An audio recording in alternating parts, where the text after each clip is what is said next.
this is Rafi Guzon, and you are tuned in to Nothing But That Sports Talk.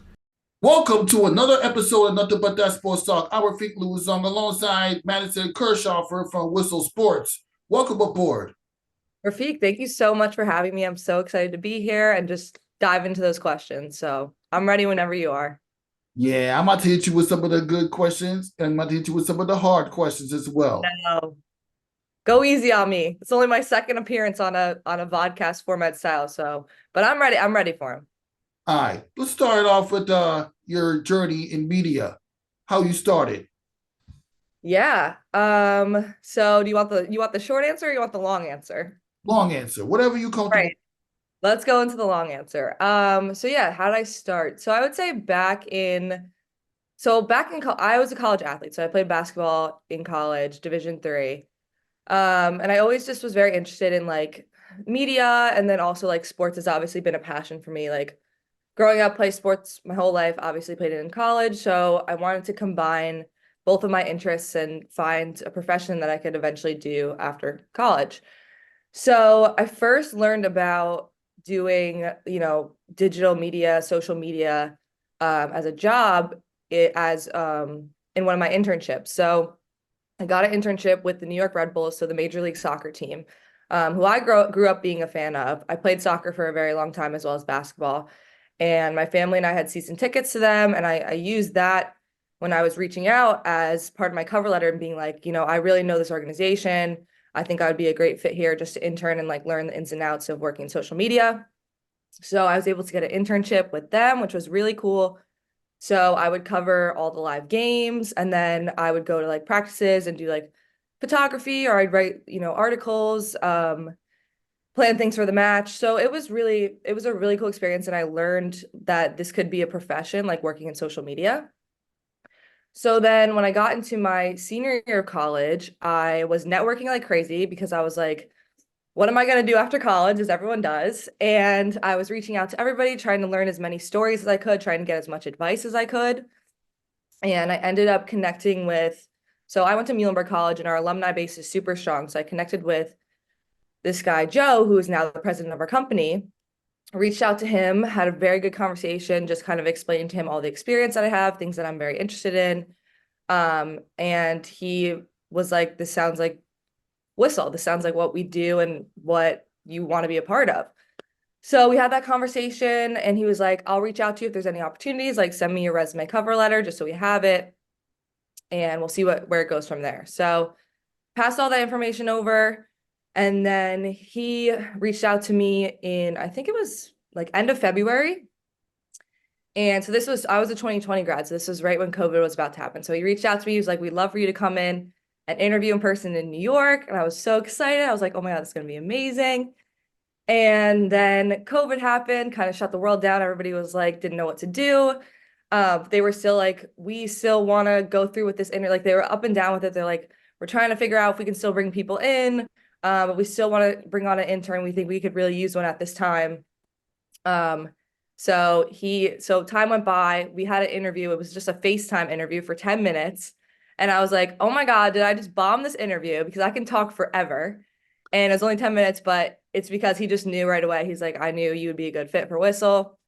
So started out June 2020 as an intern. I've really grown within the company and worked my way up. So I was intern, then I was a social media coordinator, so helping run our social channels, and then was social media manager. So I was managing everything. So managing our channels, managing different people on the team, trying to grow our accounts. And then this past year, I've been a creative producer, which is something that I was strongly passionate about while I was doing, running the social accounts, and going and traveling and being able to produce content with professional athletes, being able to do content myself and be on camera, and just looking at things from that lens, and a very like creative and very fun, way of looking at content and in sports and entertainment. So it's been a journey, but it's been a great one. I wouldn't trade it for the world. And yeah, that's kind of the story.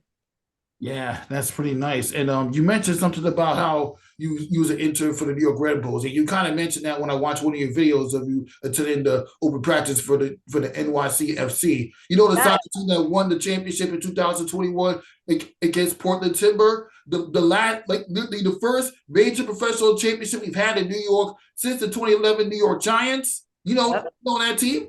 Yeah, for somebody that's been had a soccer career, of course you know the championship success.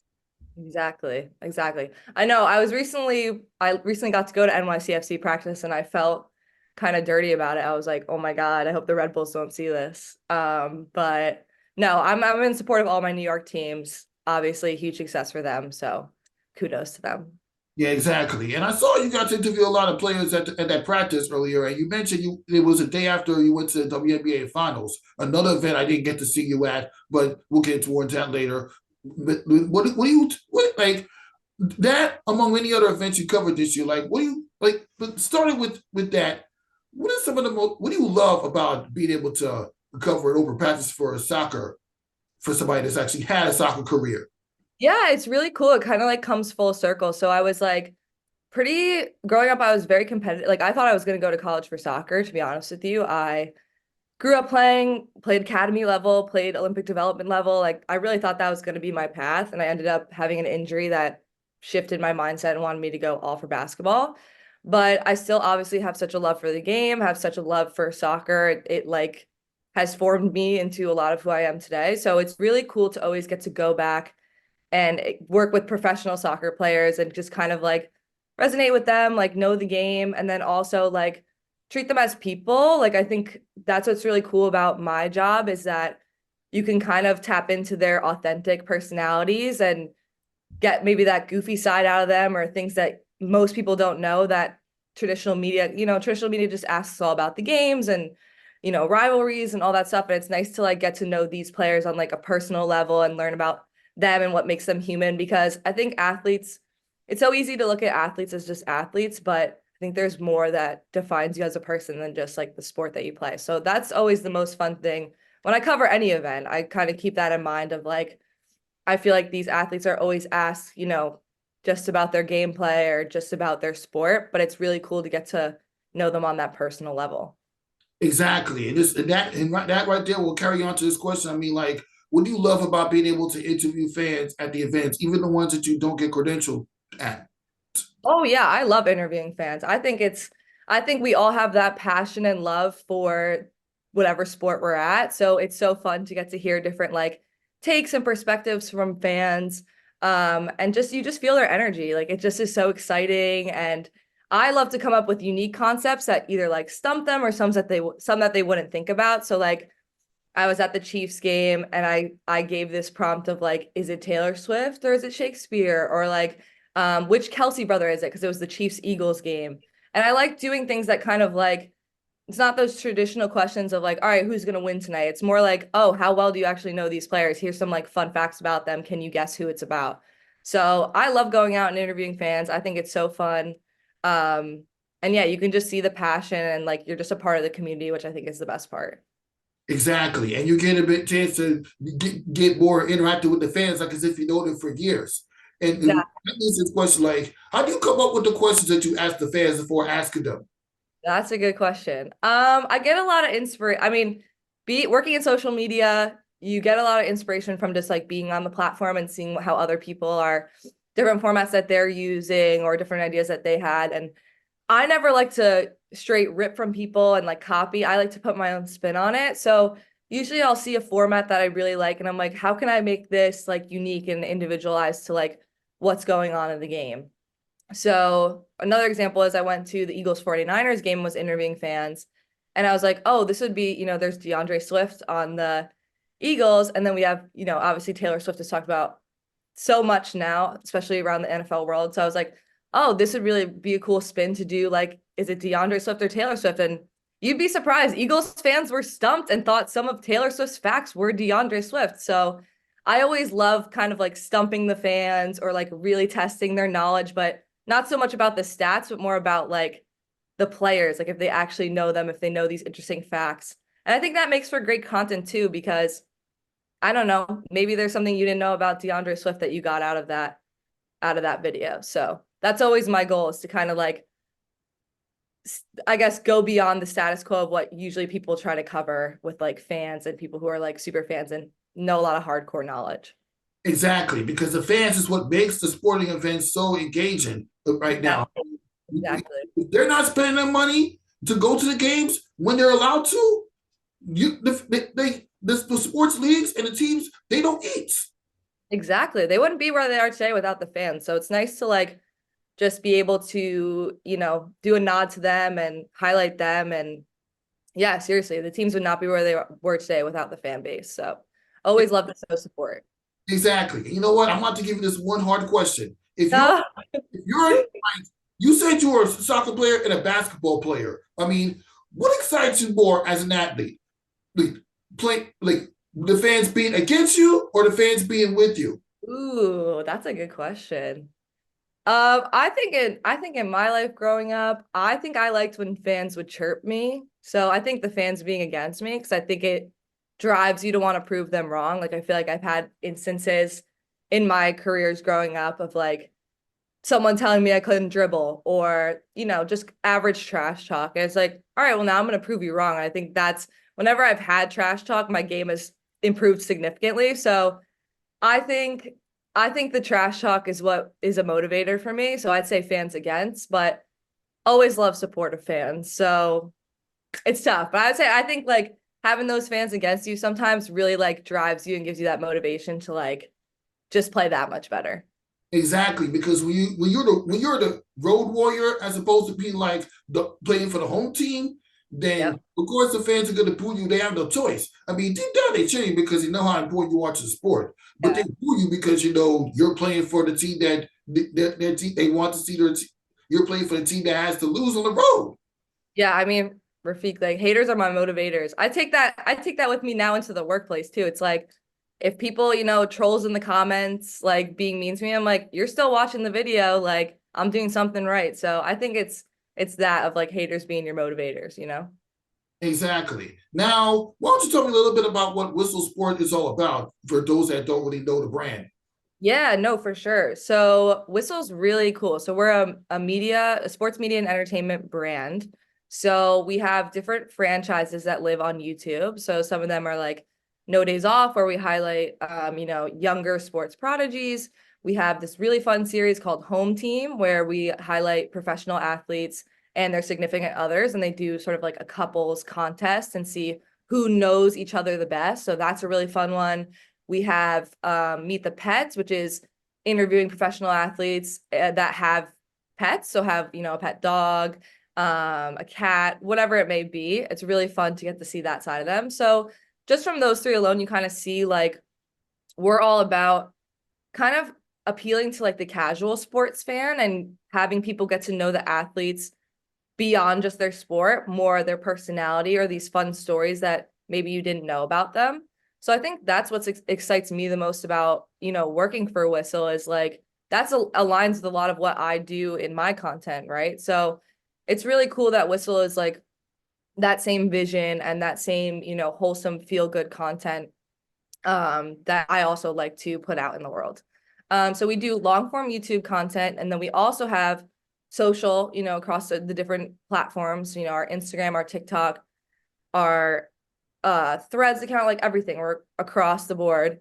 And so we also do social media content with these professional athletes when we're on the shoot. So I'll go and travel, and I'll go when we're producing the main episode. I ideate different social concepts that we can capture with these same professional athletes that we're doing the long form episode with in a short form way. So I'll go and social produce with them, which is really cool. And then how we make our money is brands will invest in these different things. So brands like, a Wendy's, a State Farm, they will buy into the series and they'll be like, we love it. We want you to produce this for us. And then we subtly integrate the brand in. Maybe it's a question, maybe it's, something that they're talking about during the episode. And then, they get their logos and branding in there, in the intros and outros. And it's really cool. Like I work on a lot of those different campaigns and kind of build them out from start to finish, pitch to different clients.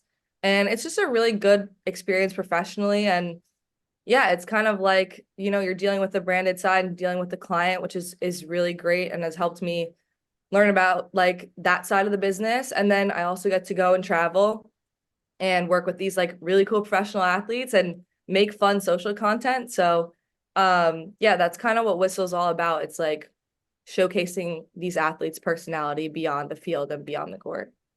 That's a very interesting point. I was gonna say exactly because you gotta know that athletes are human. You're human before you were an athlete.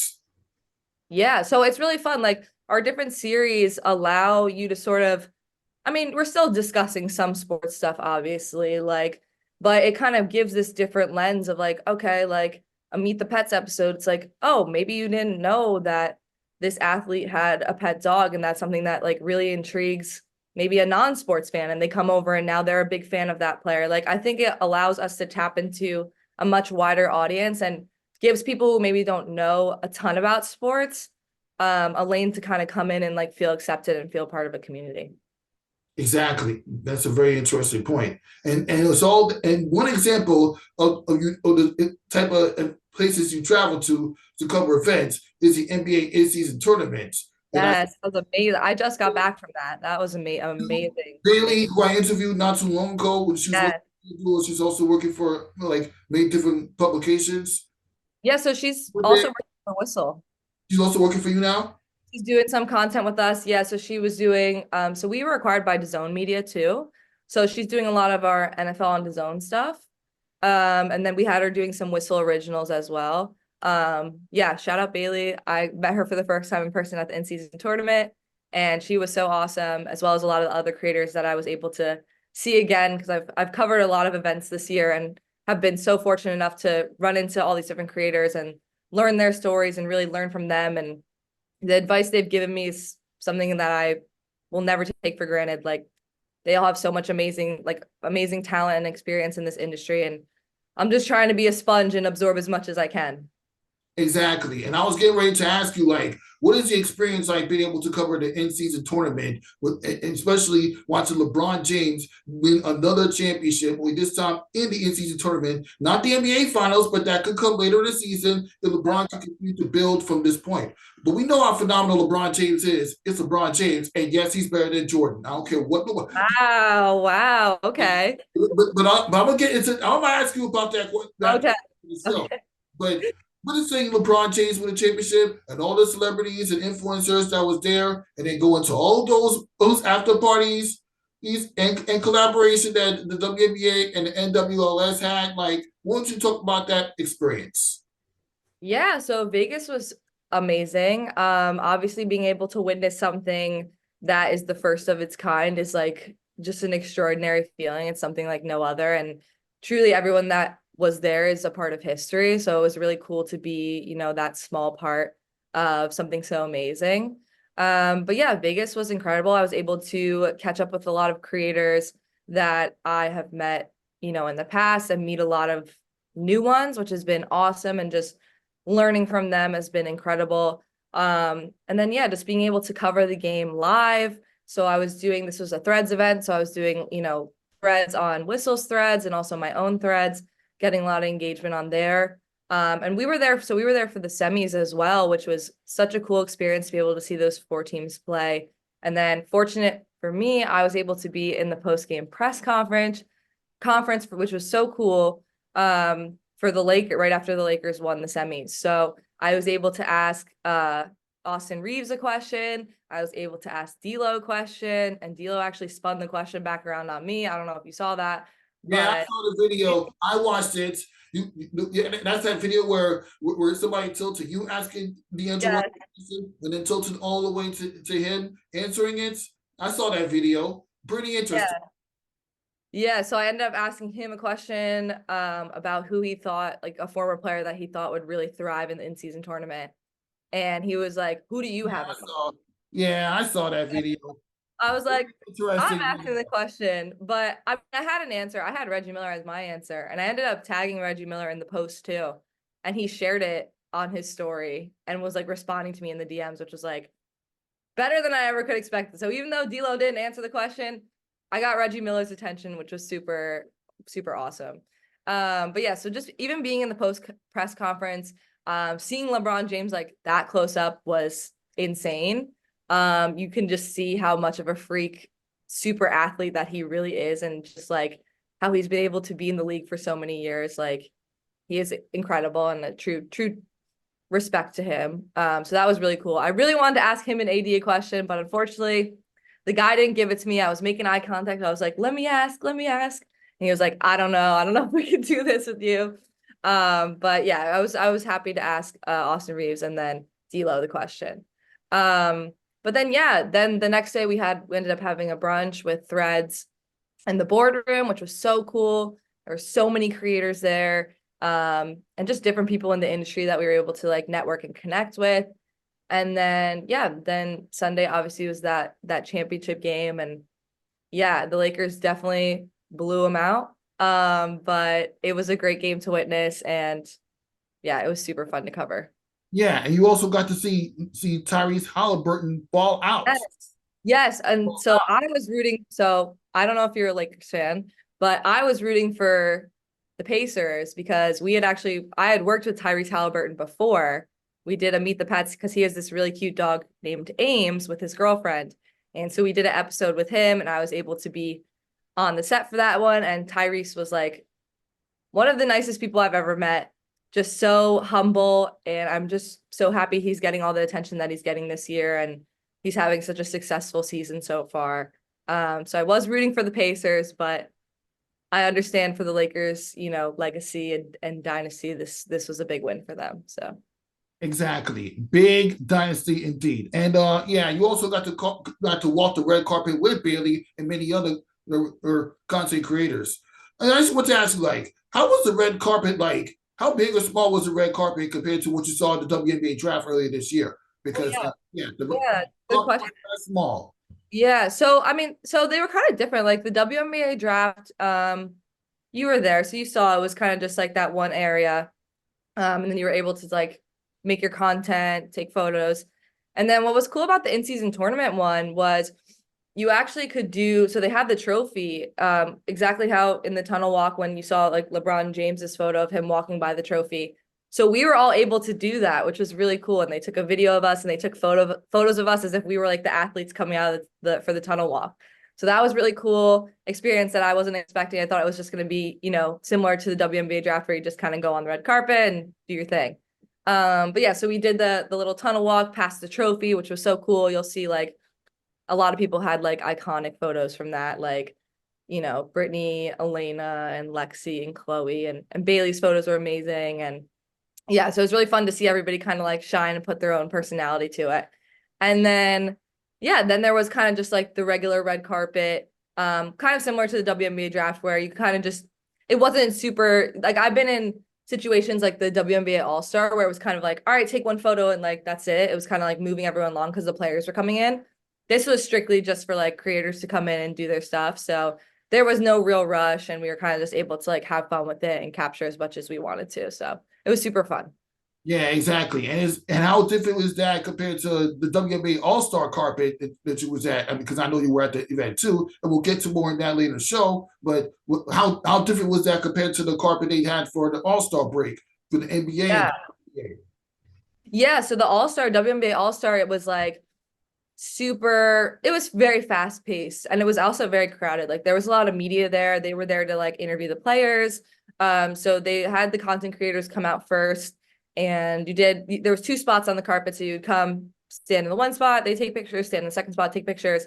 And then they were kind of like rushing everybody along because the players had to come through and it was more for them, I would say. So I would say the WNBA draft one, it was still really fun. But it was definitely more rushed and more, player focused because it was all about them. It wasn't really about us. But the in-season tournament one, it was on the Saturday, so there was no games, there's no athletes that had to come through, so it was a little more chill. yeah, I mean, I got to go to more carpets more just to have a better understanding of it because I mean, I've only been just to see the orange carpet, seeing all the journalists interview the players. I mean, I didn't get a chance to interview nobody when I was there, but if I got but at the very least, I interviewed them during the post game podium. Good. That's And then I didn't even acknowledge that you was there until I saw the videos, and I figured let me just reach out to you and get you on the show because I see you do your thing and you're very entertaining, looking like a comedian interviewing those awesome. people.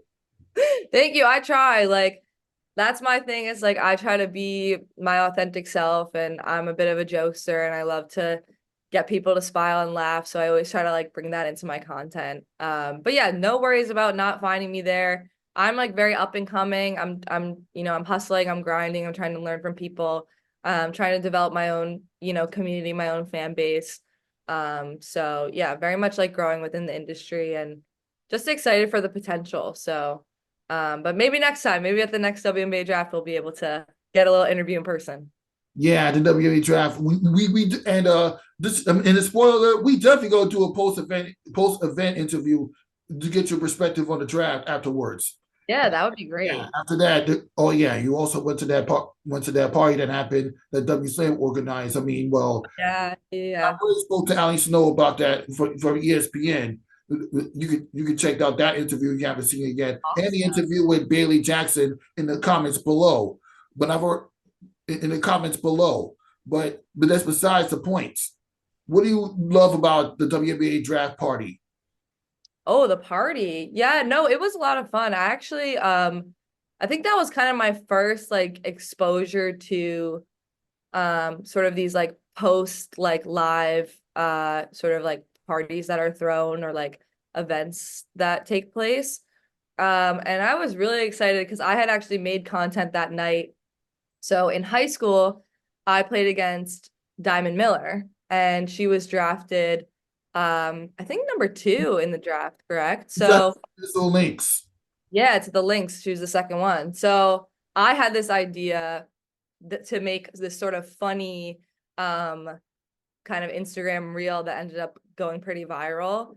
And it was like me seeing Diamond Miller go second in the draft, even though I dropped 21 points on her in high school. And again, this was just to be funny. We don't have any beef, no bad blood at all. But it was just sort of this like funny little like Instagram reel that I put together and posted on that night. And it ended up blowing up. There's people in the comments like defending me. There was people in the comments being like, bro, that's why she's in the WNBA and you're not, like giving me shit. But you dropped So 21 points on her. I was like, come on, that's such a flex. But I was like, granted, in the caption I made it funny too, because so I was much older than Diamond. She was a freshman when I think I was like a senior when we were playing each other. So I was like, And granted, she was you let her only surpass you. You're not in the WNBA. What? And you let her surpass you and make it to the WNBA, Madison? What's wrong with you? I'm sorry. Diamond Miller she was a You let amazing Diamond Miller player. surpass. You scored 21 points on her in high school, and you let her surpass you and make it to WNBA. I like the journalism you, but the WNBA you would have been better.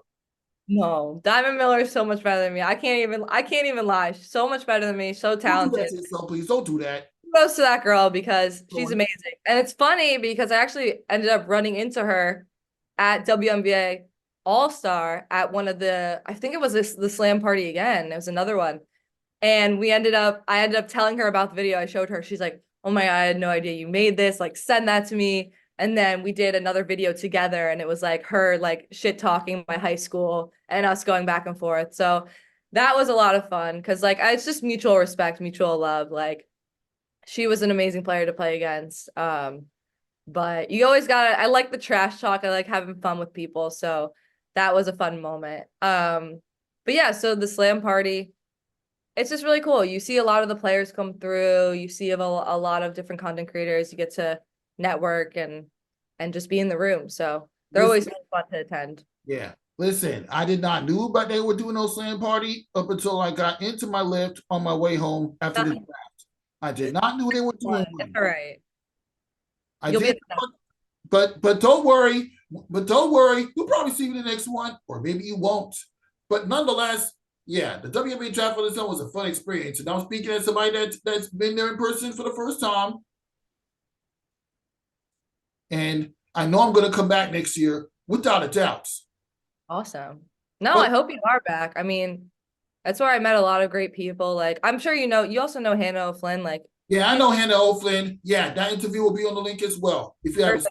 Yeah, she's been a huge inspiration for me as well, like just getting to work with her in a bunch of different things. She also worked for Whistle like way back in the day. So she's been a huge like role model inspiration. I was able to see her at the orange carpet at WNBA Draft.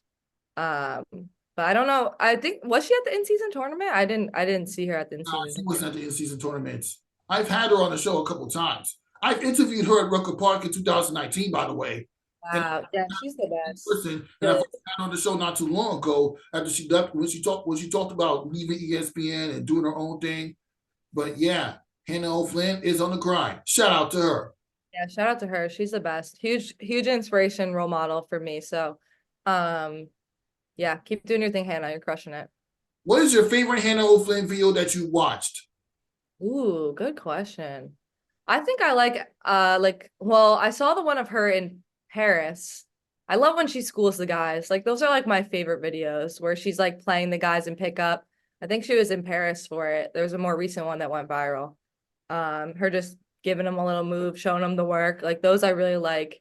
And then even her OG videos, like when she would be in like different costumes and do like these really cool like dribbling sequences. Usually she'd collab with different creators. Um, I think there was one of her in like the Incredibles costume. Like those are always super cool to me because I know like the video makes them look really easy, but I know all the work that probably goes into it behind the scenes and just like the synchronization, the effects. So I think she just has a very like creative mind, very creative vision. And then yeah, I was like I've been following her for a good amount now and seeing her work with Sabrina Ionescu for her signature shoe line. I thought that video of where she had the shoes in her hand or she had nothing in her hand and then she drops them down and the shoes appear, one of my favorite. So I don't know if you've seen that one, but it's a really, really cool way of marketing Sabrina's shoes. So shout out to that because that was a really cool vision to see come to life. Yeah, and I apologize if you answered this already, but talking about the Sabrina Ionescu signature shoe, like what do you love? What do you love about your experience of covering not just the in-season tournament, but all the other events you cover in 2023? Yeah, I mean, I've been so fortunate to be able to go to so many different events beyond just basketball. I think like playing basketball in college, like that's kind of the content that I guess can relate the most to is like covering basketball events, but I've also had the privilege through my collaboration with Meta to go to even more live events that were outside of basketball. So aside from covering like, March Madness Final Four, WNBA Draft, WNBA All-Star in-season tournament, I also was able to be a part of the US Open. Got to do some like blue carpet interviews there. Nebraska Volleyball Day, which was like one of the biggest days ever in women's sports. Over 92,000 people coming to watch Nebraska volleyball play in the football stadium. That was an experience that was like nothing else I've ever experienced. Like I can't even describe to you what that energy felt like. It was a strong community around women's sports, which was so amazing to be a part of. Again, being a part of something so historic, something I'll never forget. Maybe one of the favorite, honestly, it might have been my most favorite live event that I've covered was that Nebraska volleyball team. So Yeah, yeah, being yeah, I did see videos of you and Ari Thomas of Bleacher Report was there too. She's literally everywhere. I did see videos of it. I mean, I didn't watch the game, but I know they had like a strong fan oh base. yeah. Everybody pulled up to that volleyball game. Nebraska, like the hype is real. Oh No, yeah, yeah, especially like oh the yeah. hype is Forget about so the engagement that happened, the engagement that took place between DePaul and Iowa and that Iowa Hawkeyes football field. Yeah, you can't forget about that engagement. And then there's also the fan attendance at the WNBA Finals, of course. yeah, exactly. Like that being a part of that was like no other. And then it was really cool to see the Iowa team do the same thing, play basketball in the football stadium, like you mentioned. Like I just think it's so cool to give the women, like these female athletes, the stage to do something incredible as that. And like you see, look at all the people that showed out. Like keep giving women the stage because they deserve it, and they'll pull in the numbers, they'll pull in the views. I don't know. We shouldn't be doubting them. Exactly. And you know what? in future college basketball events. The same way you had basketball being played in a football field for an exhibition game and a volleyball game being taking place in a football field. Yeah. I think that they should do a women's Final Four in an outdoor football field in future seasons. Yeah, I mean, that would be super cool. I don't know, like, so my only thing is, I guess, like, do you They think do it all the time with men's Final Four. They always put it in the indoor football fields. So, right? do you think they should do that for the women's side? Yeah, I mean, I think it would be cool. If the only reason they're doing it is because they don't think the women can fill the seats, I think they're stupid. So I think like definitely would be a super cool, way to kind of like mix it up and create sort of a really cool storyline around it. Yeah, I mean, I definitely think it's something that would be amazing. Just because like that Nebraska experience, and I'm sure the Iowa experience was the same way. It's like it creates a really cool camaraderie with the people that are there. So I'm definitely all for it. Yeah, I'm all for it too. Now we're about to get to some start, bench, and cut questions. Oh, no, okay. You're about to get a taste of your own medicine with this one. Odd, here we go. And we're going to start with start, bench, and cut. Okay. Brittany Alina, Bailey Jackson, and Ari Chalmers. No, you can't do this to me. No, no, no. I love all those. The question, you got to answer it.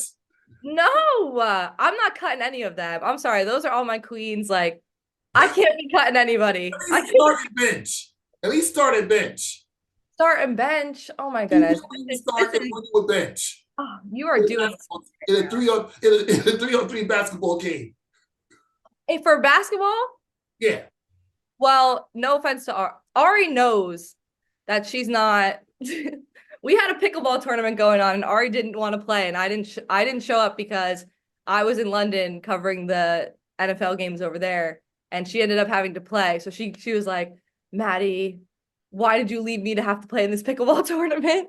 So I guess if we're going off of that, then I guess I would bench Ari. But Ari, don't listen to that. Don't clip this, Rafiq. I swear. If Ari gets mad at me over this. I'm sorry, but you're gonna get it. You gotta get me to a medicine. God. And then I'd say, I mean, Brittany's a baller. I've seen her, do her thing. So maybe we'll start Brittany.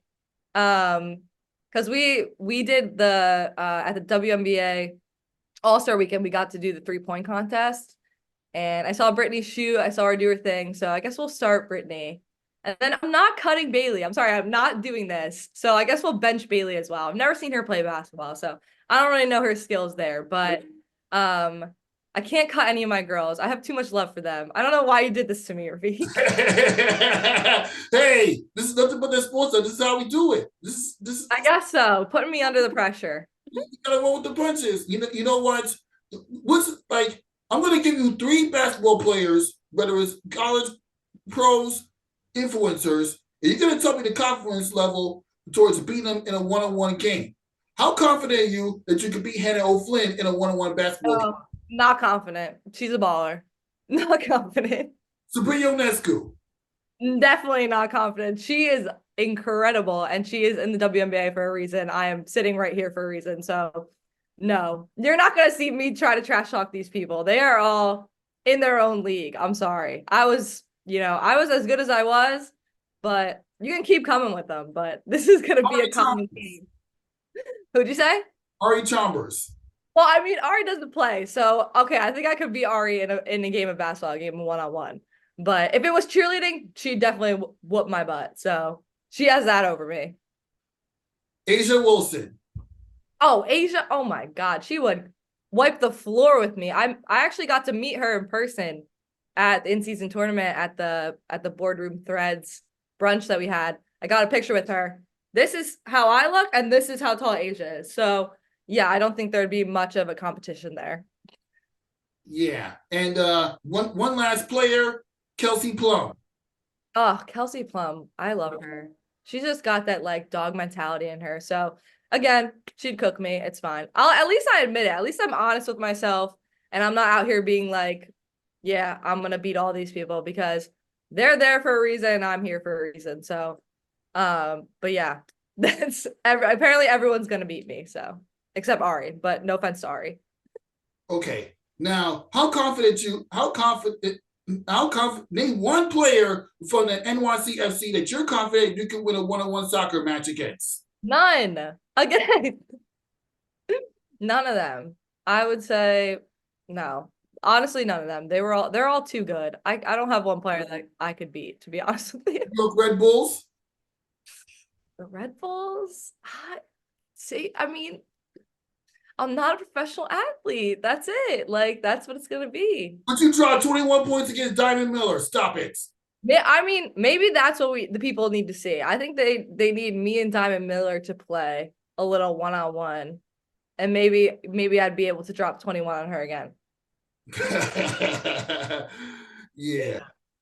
All right. Now we get to the serious news the other night that happened, which is Draymond Green's suspension indefinitely for punching with another player in the face. Yeah. Thoughts?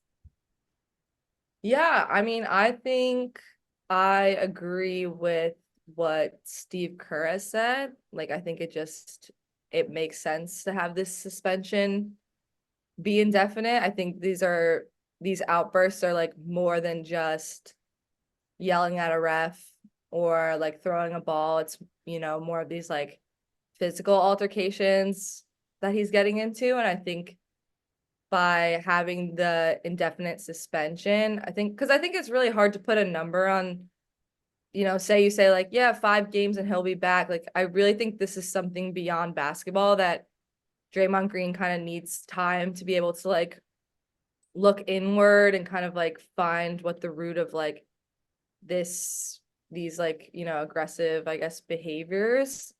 So I think it's all coming out of a place of like a lot of care for him, a lot of love for him, and people want to see him succeed, his teammates, his coach. So I think they really just kind of want to give him the time to heal. And so I think that's kind of why, they've worked this out with the NBA for it to be kind of like this indefinite suspension. And, when he is fit to return, he will. And yeah, I just think the coach, the team just wants to see the best for him. I think they want him to finish out his career in a way that he would be, proud of. And I think this is just a way to get him like the help he needs and be able to like, again, reflect. Like, I think, again, these athletes are people too. And I think it's important to, I don't know, see, maybe he could be struggling with something that he needs time to work out. And yeah, I think that's kind of like my take on it. What would you say? I would say that Draymond Green is necessary. I mean, suspended indefinitely, you could have at least given the amount of games he's going to miss. But obviously, that when you did that the last time with the last situation, that wasn't enough. But Draymond Green's had a history of behavior issues, but that did not stop him from winning 4 championships and being committed to the team when it matters the most when playoff time comes around. But let's not forget this Draymond Green we're talking about. I mean, he's no Rasheed Wallace, he's no Shaquille O'Neal, but he is a 4-time champion. So we can't ignore that. But we No, for sure. that the guy has behavior management issues, kind of like how Kendrick Perkins did back in his playing days. He talked about on TV that he had anger management issues when he was playing, which is why he's able to manage it with cameras staring right in your face and doing all these sports segments. No, for sure. Like I can't even imagine what it's like. If you was experiencing what Draymond Green experienced as an athlete, would you take anger management anger management classes or therapy?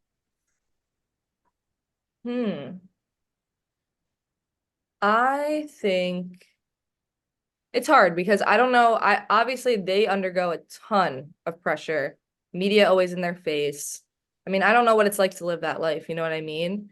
But I do think mental health is really important. I think if it's something that you're struggling with, if it's like anger or it's just like people are noticing it and they just are trying to help you, I know it probably in the moment for him sucks. Like, there's no way he wants to be doing therapy. There's no way he wants to be doing anger management. Like, he probably doesn't understand why he's being suspended, for this. Like, it's passion. It's like love for basketball.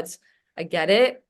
But I think it's just like people around him are just like noticing it's becoming too aggressive. It's more than just like that, the passion or like yelling at a ref or like throwing a ball or like these subtle little it's more than that. You can see like the multiple different outbursts that he had. So I know he probably doesn't want to be doing any of it. And I know it's probably like really hard to accept being an athlete, wanting to be out there. Obviously, no shy of championships that he has under his belt. So it's like, if I was in his shoes, I probably would be very discouraged and upset and want to just be out there because that's all that these athletes want to do. But I think it's like his teammates and his coach are really looking out for him and they just want to make sure he's okay. Yeah. Draymond Green really needs to get it together. You don't punch somebody in the face, even if it's unintentional. He know better than that. Yeah, I mean, you kind of like, but again, I think that's like maybe it's something that he can't control. Like he's just having these outbursts and I don't know. It comes to a point where it's like, how many more are you gonna have? You need to be able to control your emotions. Like there's a way to be passionate and there's a way to be aggressive and there's a way to be like show, there's people who are scrappy players and there's people who are hotheads and they can manage their emotions and like keep themselves in check. So it's like, I don't think he needs to like completely change. I think that's like a lot of his passion and love comes out through these kind of like hothead moments or like just getting very angry. But I think there's a way that he can learn to like control it and manage it and just it'll ultimately better his teammates, his play, opponents around him. I don't know. That's what I think. Yeah. All right. Now let's just transition to some NFL questions. Well, not really NFL, but let's just transition into some of your favorite teams. And I know you work here in New York, but what is your favorite NFL team? Giants or Jets or any other team? So I didn't really grow up watching like my family wasn't a big we played sports growing up, but we were in a big like I guess support of a team like for NFL specifically. I would say my dad grew up liking the Giants. So if I have to go by that, I would say the Giants over the Jets. But yeah, we weren't a huge like supporting a franchise for football. Much more of like a basketball family. So, but I would say if I was picking a team, Jets or Giants, I think I would go Giants over the Jets. Nice. NBA. NBA. So this is kind of Knicks, Nets, or another team? yeah. So actually, my dad. So a lot of influence comes from my parents. My dad grew up actually being a Celtics fan. He was a really big Larry Bird fan. But in more recent years, sorry about that. In more recent years, we actually really like the Miami Heat. We're big like Jimmy Butler fans. We love his style of play. And we kind of love the story behind the Miami Heat of them all kind of being like undrafted or like Division III players, like coming out and being able to make it as far as they did. So I would say Miami Heat for the NBA is a team that I'm always rooting for and supporting. Yeah, fair enough. Major League Baseball, Mets, Yankees, or another team? Hmm.